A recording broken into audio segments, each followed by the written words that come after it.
여러분 앞에 보시는 이게 뭐죠? 예, 사과입니다. 아마 사과만큼 우리 인간의 역사를 많이 바꾼 과일도 찾아보기 어려울 것입니다. 어떤 사람들은 인류의 운명을 바꾼 세 개의 사과를 들기도 합니다. 인류의 역사를 바꾼 사과 세 가지는 무엇일까요? 한번 그림을 보시죠. 아담의 사과, 그 다음에 뉴턴의 사과, 그리고 스티브 잡스의 사과를 말하기도 합니다. 아마 뱀은 하와에게 선악과를 먹으라고 유혹했고 하와는 아담을 또 유혹하죠. 사과를 먹은 아담과 하와는 에덴 동산에서 쫓겨나게 되고 뱀의 유혹에 넘어간 아담과 하와의 사과는 원죄 의식의 근원으로 작동하면서 인류를 타락시킨 원흉으로 꼽히기도 합니다. 뉴턴의 사과는 1665년이었습니다. 나무에서 떨어지는 사과를 보고 만류 인력의 법칙을 발견합니다. 그 후 뉴턴의 만류 인력의 법칙은 물리학의 토대가 되었습니다. 만류 인력의 발견을 계기로 근대의 과학을 획기적으로 전진시키고 산업혁명을 일으키는 원동력이 되기도 했습니다. 21세기에 또 하나의 사과를 우리는 만납니다. 바로 혁신과 융합의 상징인 스티브 잡스의 사과입니다. 스티브 잡스의 애플사 로고 사과는 세계 최초의 PC의 상징이면서 스마트 혁명의 선도에 서 있습니다. 저는 세 개의 사과를 말씀드렸는데요. 그렇다면 우리 인간의 운명에 관하여 물어야 할 중요한 세 가지 질문이 있다면 과연 그것은 어떤 것일까요? 우리가 인생에서 물어볼 수 있는 가장 중요한 세 가지는 아마 다음과 같은 세 가지일 겁니다. 첫째는 우리는 어디서 와서 어디로 가는가 하는 질문이 아니겠습니까? 두 번째는 우리는 그것을 어떻게 알 수 있는가 하는 질문이겠고요. 세 번째 질문이 있다면 그렇다면 우리는 이 땅을 살아가면서 무엇을 하며 살아가야 하는가 하는 것입니다. 이 첫 번째 질문, 우리는 어디서 와서 어디로 가는가? Where we are came from and go. 바로 이것은 인생의 기원에 관한 질문이기도 할 것입니다. 또는 우리의 미래에 대해서, 사람이 죽고 난 후에 영원한 세계에 대해서 물어보는 질문일 것입니다. 두 번째 질문, 만약 그런 것이 있다면 우리는 그것을 어떻게 알 수 있을까요? How we can know that way. 진리에 관한 질문입니다. 그 진리가 있다면 또 그 진리가 어떻게 진리인지 알 수 있겠느냐 하는 질문이죠. 세 번째 질문, 그러면 우리는 마땅히 이 땅을 살아가면서 어떻게 살아야 하는가? What are living for? 이것은 우리 인생의 목적과 비전에 관한 질문일 것입니다. 이 질문들은, 이런 세 가지 질문들은 오랜된 질문입니다. 그러나 이 땅에 살고 있는 그 어느 누구도 쉽게 대답할 수 없는 그런 질문들이 아니겠습니까? 여러분, 지금까지 인류의 모든 과학자들이나 그리고 우주의 기원을 연구하는 천문학자들이나 많은 사람들이 오랫동안 연구했지만 그 모든 것은 부분적인 것이고 우리는 절대로 그것을 알 수가 없을 것입니다. 철학자들은 지난 수천 년 동안 이와 같은 질문들을 하면서 그 질문을 다음 같은 세 가지 분류로 구분하였습니다. 첫 번째 질문, 인류는 어디서 와서 어디로 가는가? 더하면 나는 누구인가? 그리고 인간을 창조한 신이 있다면 실제로 존재하는가? 이런 질문들을 묶어서 존재론적 질문이라고 하였습니다. 두 번째 질문, 우리는 그 길을 어떻게 알 수 있는가? 그리고 그것이 참인지, 참 진리인지 아닌지를 어떻게 알 수 있는가? 이런 질문들을 묶어서 인식론적 질문이라고 말할 수 있을 것입니다. 세 번째 질문이 있다. 우리는 마땅히 어떻게 살아가며 또 무엇을 위하여 살아야 하는가? 어떻게 살아가는 것이 가장 가치 있고 보람 있게 사는 것인가? 이런 종류의 질문들은 가치론 또는 윤리적 질문이라고 칭하고 있습니다. 우리가 어디서 왔으며 죽은 후에 어디로 가는지 알 수 있는 사람은 아무도 없습니다. 우리가 그 길을 알 수 있는 방법은 없으며 아무도 우리에게 가르쳐주는 것도 없습니다. 우린 마땅히 살아야 할 목적과 방향을 알지 못하고 방황하던 존재들이었습니다. 그것은 바로 우리 인간을 창조하신 하나님을 만날 때만, 그리고 유일한 답은 하나님의 말씀을 기록한 성경에 그 답이 있을 뿐입니다. 성경에서 우리와 똑같은 그런 질문들을 던진 사람들이 있습니다.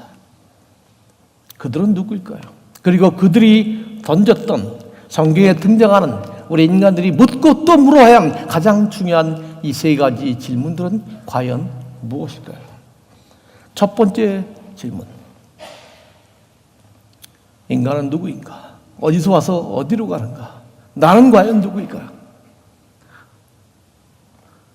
소크라테스는 나는 누구일까요? 묻기도 했죠. 나를 알려면 누구를 알아야 할까요? 나를 만드신 그분을 알아야겠죠. 그러한 질문을 던졌던 분이 누굴까요? 사도 바울입니다. 저와 여러분이 읽었던 오늘 본문에 등장한 바울의 질문입니다. 그 본문 다시 한번 보겠습니다. 사도행전 22장 5절부터 보겠습니다. 이에 대제사장과 모든 장로들이 내 증인이라. 또 내가 그들에게서 다메섹 형제들에게 가는 공문을 받아가지고 거기 있는 자들도 결박하여 예루살렘으로 끌어다가 형벌받게 하려고 가더니 가는 중 다메섹에 가까이 갔을 때 오종쯤 되어 호련히 하늘로부터 큰 빛이 나들러 미치매 내가 땅에 엎드려져 들으니 소리 있어 이르되 사울아 사울아 내가 왜 나를 박해하느냐 하시거늘. 내가 대답하되 그 다음에 뭐라고요? 주님 누구시니까? 하니 이르되 나는 내가 박해하는 나사렛 예수라 하시더라. 오늘 이 본문에서는 바울이 주님을 처음 만나는 장면을 소개하고 있습니다. 이것은 바울의 간증이죠, 사실. 예루살렘에서 로마의 천부장 앞에서 자신을 소개하는 간증을 기록하고 있습니다. 오늘 실제로 바울이 예수님 만났던 장면은 어디에 기록되어 있어요? 사도행전 9장 1절부터 5절에 보시면 찾아볼 수 있습니다. 여러분 성경을 갖고 오셨으면 사도행전 9장 1절부터 5절까지 한번 펴보시기 바랍니다. 제가 읽겠습니다. 시간이 없기 때문에. 사울이 주의 제자들에 대하여 여전히 위협과 살기가 등등하여 대제사장들에게 가서 다메섹 여러 회당에 가져갈 공문을 청하니 이는 만일 그 도를 따르는 사람을 만나면 남녀를 막론하고 결박하여 예루살렘으로 잡아오려 함이라. 사울이 길 가다가 다메섹에 가까이 이르더니 호련히 하늘로부터 빛이 그를 둘러 비추는지라. 땅에 엎드려져 들음에 소리가 있어 이르되 사울아 사울아 네가 어찌하여 나를 박해하느냐 하시거늘. 대답하되 주여 누구시오니까? 이르시되 나는 내가 박해한 예수라. 바울이 말합니다. 주여 니시니까? 나는 내가 핍박하는 나사렛 예수라. 한번 사울의 입장을 바꿔서 한번 생각해 봅시다. 사울이 이 말을 듣고 얼마나 놀랐을까요? 그리고 이 대답을 듣고 그는 무슨 생각이 들었을까요? 나는 내가 핍박하는 예수라니. 아니, 예수는 십자가에 달려 죽었는데, 그런데 많은 사람들이 잘못 생각해서 그 예수가 죽었는데 부활했다고 전파하니까 그것이 거짓 선지자고 잘못된 것이라고 생각했기에 그 잘못 예수 전파하는 그 사람을 잡아다가 죽이려고 내가 지금 달려가고 있는데, 하늘에서 정오의 해같이 빛나는 빛이 있어서 내가 쓰러졌는데, 내가 그가 누군지 몰라 당신이 누굽니까 물으니 나는 네가 핍박하는 예수라고 답하고 있습니다. 그렇다면 당신은 죽은 것이 아니라, 아니 죽었다 할지라도 다시 살아나셨습니까? 지금까지 사람이 죽었다가 살아난 사건이 없는데 죽은 사람이 살아날 수 있는 능력이 있는 존재라면 이건 하나님이 아니라면 도저히 불가능한 사건이 아닙니까? 그렇다면 당신은 과연 하나님이시란 말씀입니까? 사람이 죽었다가 살아나면 당신은 정말 하나님의 아들이란 말씀입니까? 그렇다면 당신이 구약에서 수천 년 동안 예언되어 오란 메시아가 바로 당신이십니까? 어려서부터 성경을 알고 율법을 외웠던 바울은, 구약을 잘 알고 있던 바울은 수많은 성경 구절들이 중화성처럼 자기 머릿속에 순간적으로 스쳐 지나갔을 겁니다.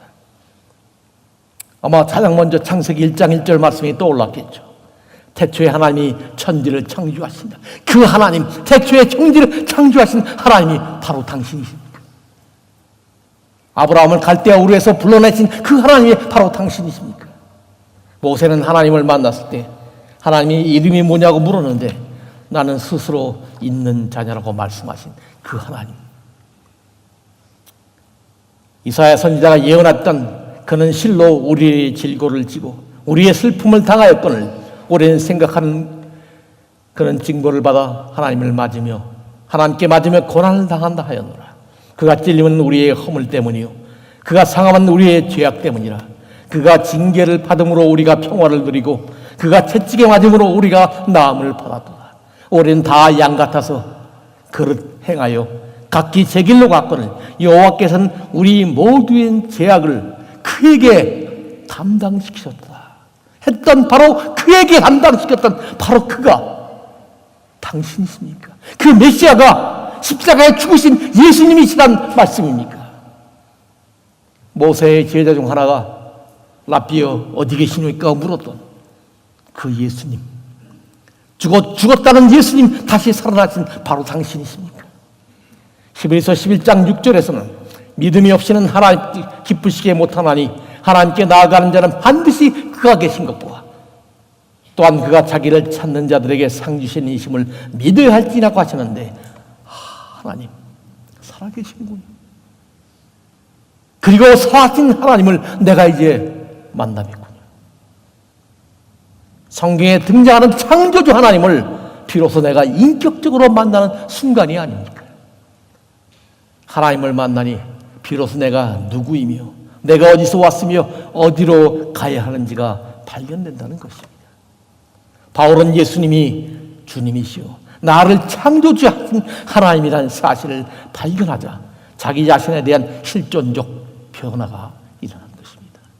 지금까지 자기가 믿었던 것이 잘못된 것이고 거짓된 것이고 죽었던 사람이 살아났다면 바로 그가 메시아라면 그가 하나님의 아이라는 사실이 믿어지게 된 거 아닙니까? 즉 나의 위치는 어디인가? 내가 어디로 가야 하는가? 하는 위치론적, 존재론적 변화가 일어났습니다. 우리도 역시 예수 그리스도 안에서 자신이 발견되어져야 합니다. 그래야만 방황하던 삶이 끝나게 됩니다. 하나님의 품 안에서 자신의 위치를 발견하는 것이 바로 구원받는 것 아닙니까? 예수님을 살아계신 하나님으로 인격자로 모셔드렸기 때문에 그의 인생이, 그의 철학이, 그의 인격이, 그의 삶이 통째로 바뀌게 된 것입니다. 예수님은 세계와 만물의 근원이고 원천임을 비로소 깨달았기 때문입니다. 예수님은 다이나믹 파워이십니다. 우리가 만나고 우리 인생 가운데 모신 예수님은 우리 인생의 문제의 전문가이기도 하십니다. 위대한 사람과 접촉한 사람은 자기 자신의 과거의 것을 과감하게 버리고 새롭게 믿어졌던 사실, 받아들인 사실로 바뀌어져야 하지 않겠습니까? 바울은 예수님과 직접 만나 인격적으로 접촉했을 때 그저 과거의 말로만 들었던, 다른 사람을 통해서 들었던 과는 완전히 다른 삶으로 살 수 있게 된 것입니다. 우리가 진정 그리스도인이라면, 우리가 진정 예수님의 제자라면, 우리가 진정으로 예수님을 인격적으로 만난 경험이 있다면 여러분의 삶은 얼마나 변화하셨는지요. 아직도 내 부모가 전하는, 내 아내가 전하는, 그리고 목사가 전하는 그런 예수님을 믿고 계십니까? 아니면 여러분이 개인적으로 예수 그리스도를 개인의 구세주와 주님으로 만난 적 그런 경험이 있으십니까? 제자란 배우는 사람입니다. 우리의 가장 훌륭한 스승은 예수님이 아닌가요? 우리는 예수님을 만나기 전과 얼마나 다른 삶을 살고 있는가요? 독일의 신학자였던 마틴 부버는 예수님과 우리의 만남은 인격과 비인격과의 만남이 아니라 인격과 살아계신 하나님과의 만남이라고 말하고 있습니다. 예수님과 나는 I와 It, 3인칭 It과의 만남이 아니라, 그것과의 만남이 아니라 나와 너의 만남이며 살아계신 존재와의 만남이라고 말한 적이 있습니다. 우리는 어디 있어야 합니까? In Jesus, 예수님 안에 있어야 합니다. 모든 것을 잃고도 예수님 안에 발견되어진다면 가장 바른 위치에 있는 것 아닙니까? 나중에 천국에서 하나님 품 안에서 발견된 사람이 되길 바랍니다. 내가 발견되어야 할 나의 실존적 위치는 정치 무대가 아니요, 시장이 아니요, 하나님 안에서 발견되어져야 하는 것입니다. 두 번째 질문, 빌라도가 한 질문입니다. 엉뚱하게도. 그 본문을 한번 찾아보겠습니다. 요한복음 18장 36절부터 나올 수 있습니다. 같이 앞에 화면에 보이네요. 같이 한번 읽겠습니다. 18장 36절 시작. 예수께서 대답하시되 내 나라는 이 세상에 속한 것이 아니라 만일 내 나라가 이 세상에 속한 것이었더라면 내 종들이 싸워 나로 유대인들에게 넘겨지지 않게 하였으리라. 이제 내 나라는 여기에 속한 것이 아니라. 빌라도가 이르되 그러면 내가 왕이 아니냐? 예수께서 대답하시되 내 말과 같이 내가 왕이니라. 내가 이를 위하여 태어났으며 이를 위하여 세상에 왔나니 곧 진리에 대하여 증언합니다. 무릇 진리에 속한 자는 내 음성을 듣느니라 하신대. 빌라도가 이르되 진리가 무엇이냐 하더라. 이 말을 하고 다시 유대인들에게 나가서 이르시되 나는 그에게서 아무 죄도 찾지 못하겠노라. 빌라도는 제사장들의 시기로 예수가 잡혀온 것을 알고 있었습니다. 그래서 그의 죄가 무죄인 걸 알기 위해서 이것저것 여러 가지로 질문을 던지는 가운데 예수님께 내가 유대인의 왕이냐고 묻게 됐습니다. 그런 빌라도의 질문에 예수님은 내 나라는 이 세상에 속한 것이 아니라 그러면서 나는 진리에 대하여 증언하러 세상에 왔나니 무릇 진리에 속한 자는 내 음성을 듣니라 라는 예수님의 말씀에 엉겹결에 나는 진리에 대하여 증언한다는 말씀을 듣고 그렇다면 진리가 무엇이냐 라고 하는 지금은 유명해진 이 위대한 질문을 던지게 됩니다. 아마도 짐작컨대 빌라도는 자신이 던지는 질문의 의미가 얼마나 의미심장한 건지 알지도 못하고 던졌을지도 모르겠습니다. 진리가 무엇이냐? 회의론자들은 지식은 얻을 수 없는 것이므로 진리 탐구는 헛된 일이라고 말합니다. 불가지론자들은 진리란 결코 알 수 없는 것이며 특히 하나님의 존재는 인간으로서는 결코 알 수 없다고 말합니다. 그러나 나의 성경은 말하기를 말씀이 육신이 되어 우리 가운데 거하시며 우리가 그의 영광을 보니 아버지의 독생자의 영광이요 은혜와 진리가 충만하더라고 말씀하고 있습니다. 영생은 곧 유일하신 참 하나님과 그의 보내신 자 예수 그리스도를 아는 것입니다. 나의 주님께서는 예수님께서는 이렇게 말씀하십니다. 내가 곧 길이요 진리요 생명이니 나로 말미암지 아니하고는 아버지께로 올 자가 없느니라고 선포하십니다. 진리를 알지니 진리가 너희를 자유롭게 하리라고 선포하신 예수입니다. 그렇게 말씀하신 예수님, 제자의 빌라도는 예수님께 묻습니다. 진리가 무엇이냐? 진리가 무엇입니까? 우리는 무엇이 진리이며 그것이 진리임을 어떻게 알 수 있을까요? 성경은 이렇게 말합니다. 그들을 진리로 거룩하게 하옵소서. 아버지의 말씀은 진리입니다. 진리는 무엇입니까? 하나님의 말씀입니다. 하나님께 나아가는 길을 가르쳐주는 하나님의 말씀이야말로 진리가 아닙니까? 참다운 진리란 뭡니까? 올바른 또 하나님께 나아가는 길, 진리라고 말씀한 것입니다. 그래서 내가 곧 길이요 진리요 라고 말씀하고 있습니다. 세 번째 질문 보겠습니다. 한 부자 청년이 예수님께 나와서 던졌던 질문입니다. 마태복음 19장 16절입니다. 같이 함께 읽겠습니다. 여러분이 한 절 읽고 제가 한 절 읽죠. 먼저 16절 먼저 읽겠습니다. 시작.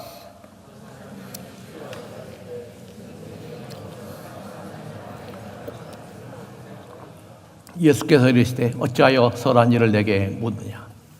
선한 일은 오직 한 분이시니라.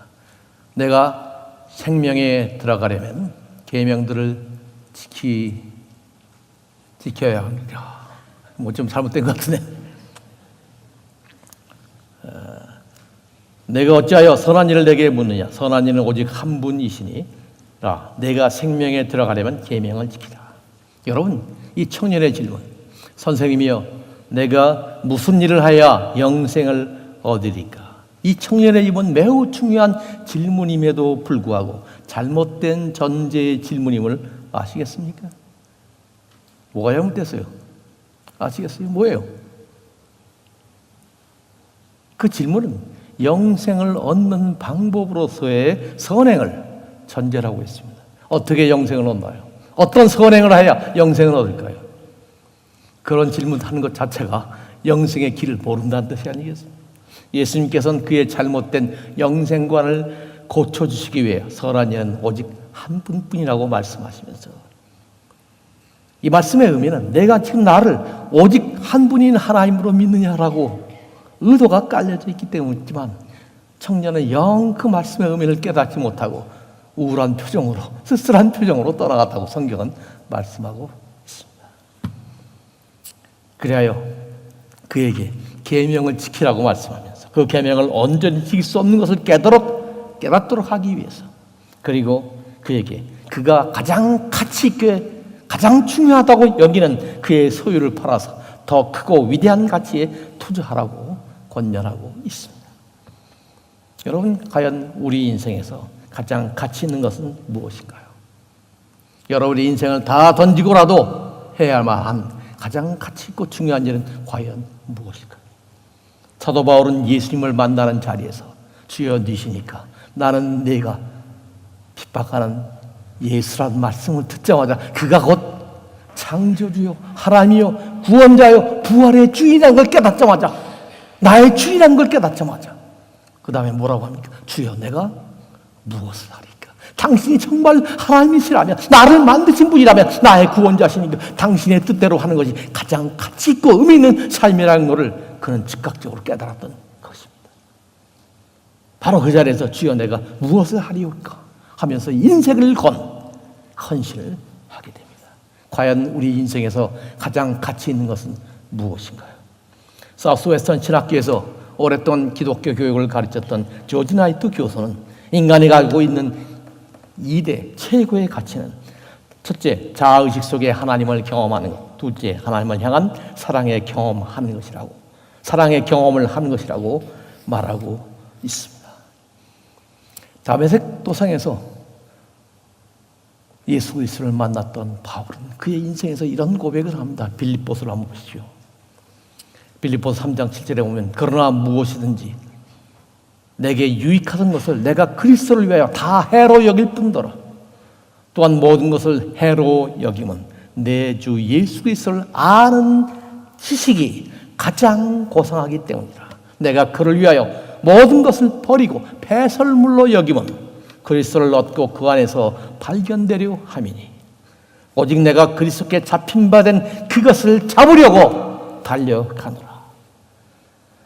사도 바울은 그의 인생에서 가장 가치 있는 것이 그가 지금까지 자랑하던 자기 학벌과 자기의 지식과 자기의 외모 그 모든 것을 다 배설물로 여기고 예수 그리스도가 나에게 명령하신 그것을 잡으려고 달려가노라고 고백하고 있습니다. 여러분 그것을 발견하셨습니까? 여러분 인생에서 여러분 시간과 물질과 투자와 모든 것을 던지고도 던질 만한 가장 가치 있는 그것을 발견하셨습니까? 우리 인생에서 무엇이 가치 있는 것이며 우리 삶 전체를 던지고 마땅히 해야 할 일은 무엇인가요? 최근 어떤 드라마에서 그런 말을 했다고 하더라고요. 무엇이 중요한디? 뭐가 중요한데요? 단 한 번 사는 인생에서 정말 가장 가치 있는 일이 가장 중요한 일이 무엇입니까? 세 가지 질문, 우리 인생에서 던지고 던져야 할 가장 중요한 질문 다시 한번 돌아봅시다. 첫째, 존재론적 질문입니다. 주여 당신은 누구십니까? 라는 질문에 나는 내가 핍박하는 예수라. 그 예수님을 여러분의 인생 가운데 인격적으로 만나셨습니까? 그리고 여러분의 삶이 온전히 변화하셨습니까? 두 번째, 인식론적 질문입니다. 진리가 무엇입니까? 하나님께 나아가는 지인 되시는 예수. 그리고 그 하나님과 예수님을 계시하고 있는 하나님의 말씀을 받아서 믿고 읽고 매일의 삶 속에서 적응하며 승리의 삶을 살고 계십니까? 세 번째, 가치론적 질문입니다. 내가 무슨 선한 일을 하여야 영생을 얻으리까? 비록 잘못된 전제의 질문이긴 하지만 우리의 인생을 걸만한 중요한 질문이 아닙니까? 영생을 얻은 우리는 무엇을 하여야 합니까? 우리 인생에서 가장 가치 있는 일은 무엇입니까? 한 번 사는 인생에서 우리는 무엇을 하시렵니까? 옛날 미국의 유명한 뉴욕에는 한 예술학교에서 두 명의 뛰어난 예술가가 있었습니다. 두 여학생은 장래가 촉망되는 미모의 여학생들이었습니다. 한 학생의 이름은 콜린 타운센드 에반스라고 하는 여자입니다. 그녀는 학교를 졸업하자마자 바로 할리우드에 데뷔하였고 바로 유명 스타가 됐습니다. 그녀는 데뷔하자마자 바로 라이프 잡지에서 선정한 미국에서 가장 아름다운 여인 10명 중에 한 사람으로 뽑힌 바 있는 출중한 인물이었습니다. 그분 사진 한번 보여주시겠어요? 이거 저 사진 아닌데 잘못. 예, 저 사람입니다. 콜린 타운센드 에반스입니다. 그러나 그녀는 갑자기 한창 인기가 있을 때 갑자기 배우직을 청산하고 화려한 할리우드의 음악을 떠나기로 하였습니다. 그래서 모여든 은퇴 기자회견에서 그녀는 이런 말을 합니다. 장래에 계신 신사숙녀 여러분, 저는 지금 깊은 사랑에 빠졌습니다. 저는 그 깊은 사랑에서 헤어날 줄 모르고 있습니다. 그래서 할리우드를 떠나려고 합니다. 라는 폭탄 선언을 하였고 자리를 메운 스타들은 손뼉을 치며 목소리를 모아서 당신과 사랑에 빠지게 된 당신이 선택한 그 행운은 도대체 누구란 말입니까? 그녀는 손을 들어 좌정을 진정시킨 후 활짝 웃으며 대답하기를 내가 그를 선택한 것이 아니라 그가 나를 선택한 것입니다. 그는 바로 예수 그리스도입니다. 저는 예수 그리스도와 깊은 사랑에 빠졌답니다. 라고 대답하였습니다. 사람들은 자기 귀를 의심하지 않을 수가 없었습니다. 자중은 혼이 나간 사람들처럼 할 말을 잃고 멍하니 앉아 있었고 물을 끼얹는 조용했습니다. 그녀는 침착한 어조로 말을 이어가고 있었습니다. 자기는 장래성 있는 영화계 스타의 길을 포기하고 삶 전체를 그리스도께 헌신하기로 작정했다는 신앙 고백으로 이어지고 있습니다. 그리고 그날 은퇴 기자회견은 사람들의 가슴에 엄청난 충격을 남겼습니다. 그 일이 있은 후에 그녀는 얼마 후에 샌프란시스코 신학교에 입학을 하였고 이 신학교에서 동기생인 신학생과 만나 결혼하였고 LA에서 남편을 도와 벨레어 장로교회를 개척하였고 얼마 후에는 워싱턴 DC에 소재한 내셔널 장로교회에서 초청을 받아 남편과 함께 40년간 목회한 후에 현재는 은퇴하여 프레스노 캘리포니아에 현재도 생존해 살아계신 분이십니다. 두 번째 여학생은 누굴까요? 두 번째 여학생 여러분 잘 아시는 분입니다. 제가 일부러 인터넷에 뒤져서 청순했던 예술학교 시절의 사진을 구했습니다. 그녀는 누굴까요? 한번 사진 한번 보세요. 저 사람입니다. 누굴까요? 너무나 젊고 청순해서 누군지 잘 모르겠죠. 그 다음 사진을 보시면 금방 알 수 있습니다. 그 다음 사진 한번 보세요. 유명한 사진이죠. 7년 만에 외출이라는 영화에 등장했던 마릴린 몰로입니다. 그녀는 원래 흑발이었는데 영화계에 데뷔하면서 금발로 염색을 했던 것입니다. 이 타운센드와 콜린 타운센드와 마릴린 몰로 두 여학생 모두 연기가 탁월했습니다. 둘 다 할리우드에 진출했고 아주 뛰어난 여배우들이었습니다. 그런데 이 타운센드는 결혼 직전에 할리우드가 얼마나 허망한지, 얼마나 쾌락을 추구하는 곳인지, 무대 뒤가 얼마나 난잡한지를 깨닫고 배우 되기를 포기하고 떠났습니다. 주위에서 바보라고 그랬죠. 마릴린 몰로 역시 경쟁 상대였던 그 친구를 바보라고 비웃었습니다. 그리고 세월이 흘렀습니다. 마릴린 몰로는 세계적 배우가 됐죠. 그러나 여러분, 그녀의 최후가 어떻게 된지 아시죠? 케네디 형제들과 스캔들을 일으켜 난 후에 그녀는 자살하고 말았습니다. 자살하기 직전에 그 옛날 친구였던 콜린 타운센드에게 마릴린 몰로가 간단한 편지를 보냈습니다. 내용은 아주 간단했습니다. 나는 네가 떠날 때 너를 비웃었다.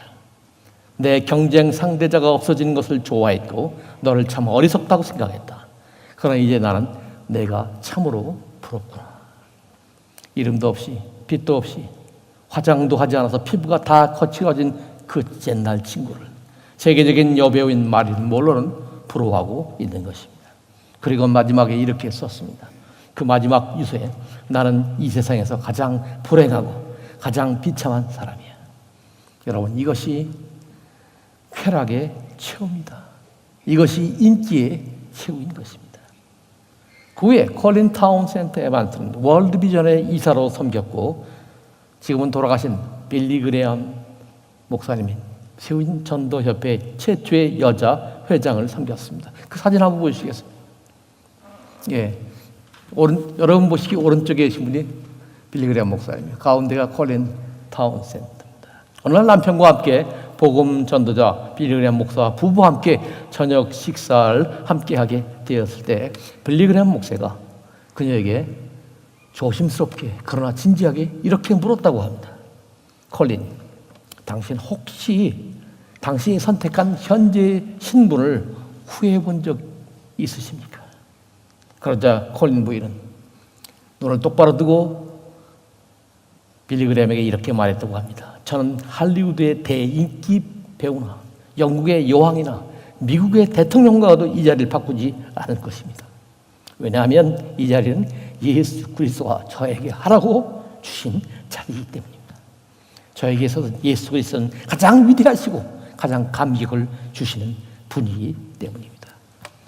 여러분, 무엇이 가치 있는 삶일까요? 무엇이 잘 산 인생이라고 말할 수 있습니까? 제가 마지막으로 한 가지만 하고 넘어지겠습니다. 제가 처음에 미국에 유학 가서 멤피스라는 곳에 떨어졌습니다. 곳에서 박사과정에 입학했을 때의 얘기입니다. 입학 시험 중에는 제2 외국어를 2개를 선택해서 국가가 치르는 시험에 통과해야 하는데 저는 그 와중에서 독일어와 라틴어를 선택을 했습니다. 독일어는 제가 한국에서 공부한 적이 있기 때문에 쉽게 무사히 통과할 수 있었는데 라틴어는 처음 배우는 것이라 너무 어려웠습니다. 누구한테 배울지 모르고 막막한데 그때 제 주임 교수가 우리 학교에는 라틴어를 가르치는 교수가 있는데 그분한테 개인적으로 돈을 내고 와서 배우면 된다고 해서 그분을 찾아갔습니다. 그분에게 그 당시에 300불을 주고 라틴어를 개인적으로 배우도록 하기 위해서 수업에 들어가 봤습니다. 들어갔더니 한 12명 정도 되는 학생들이 클래스에 앉아있더군요.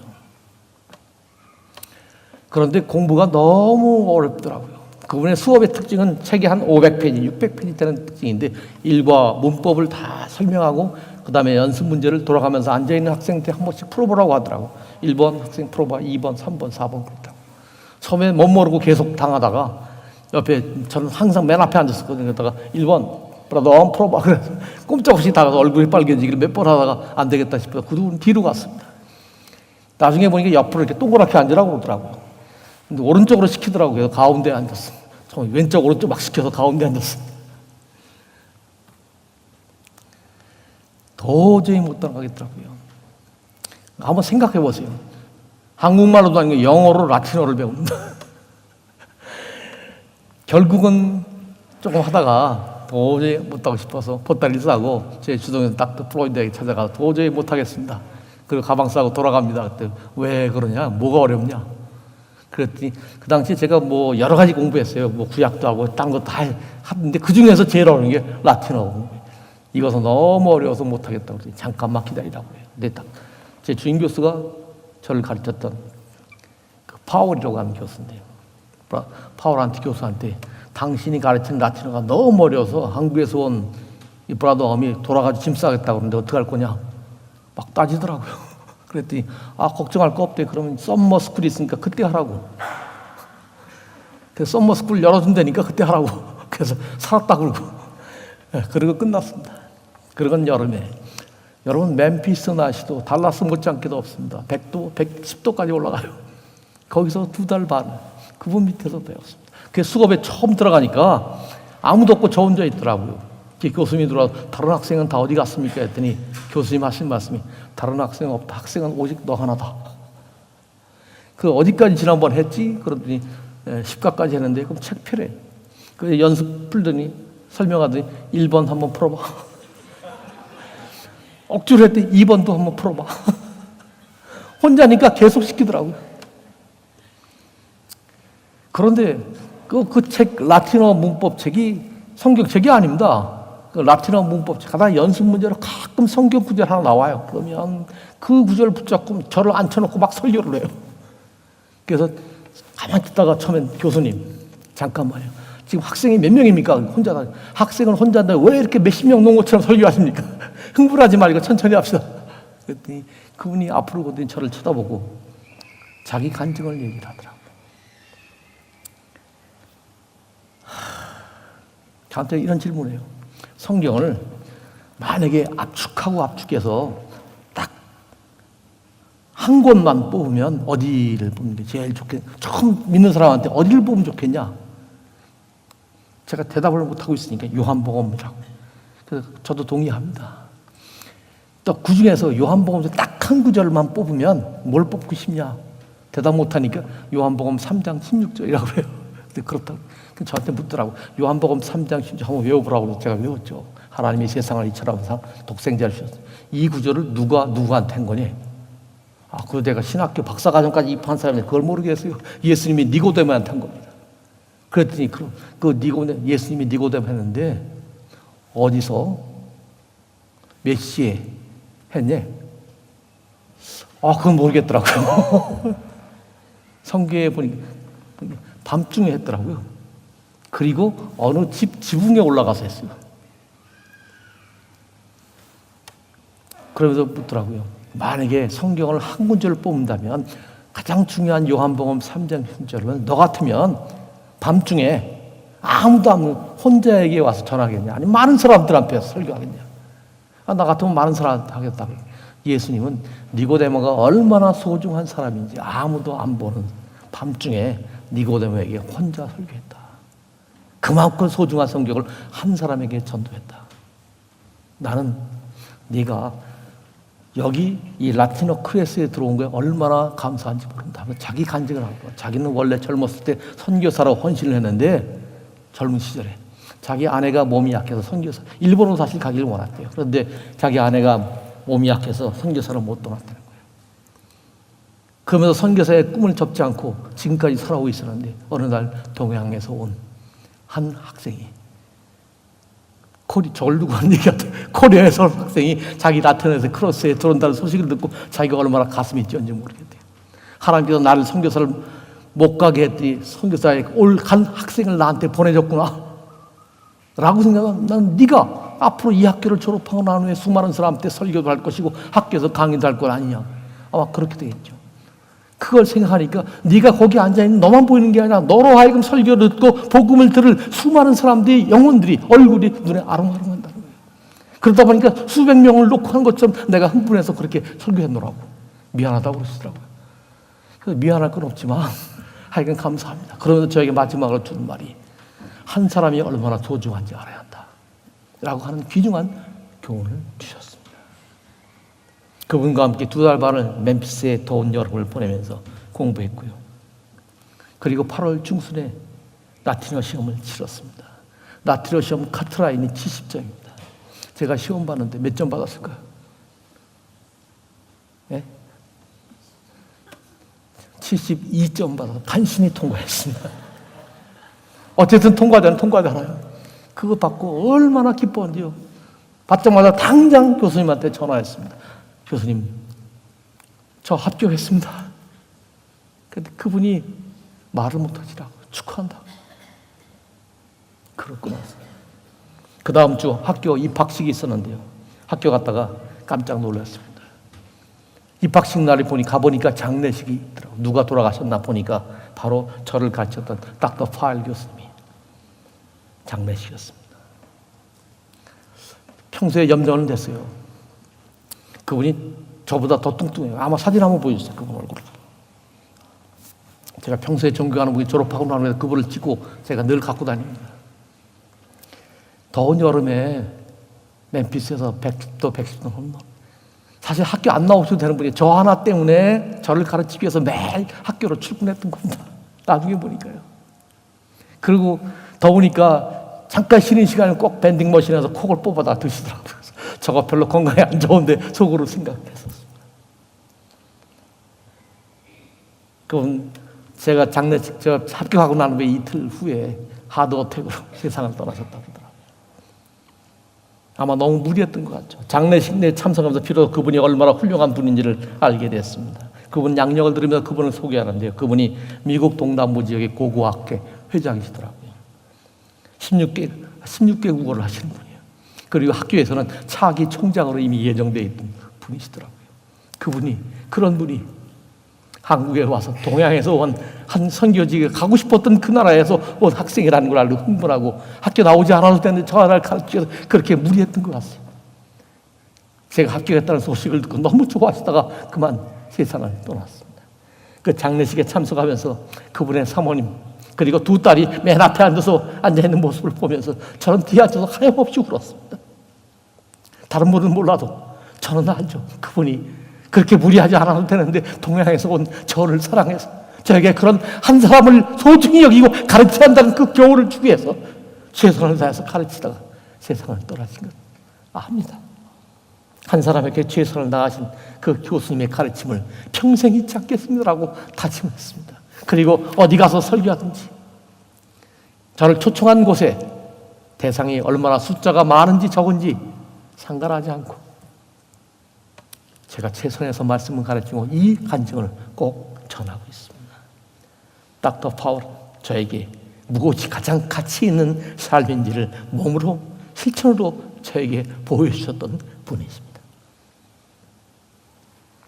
같이 기도하겠습니다.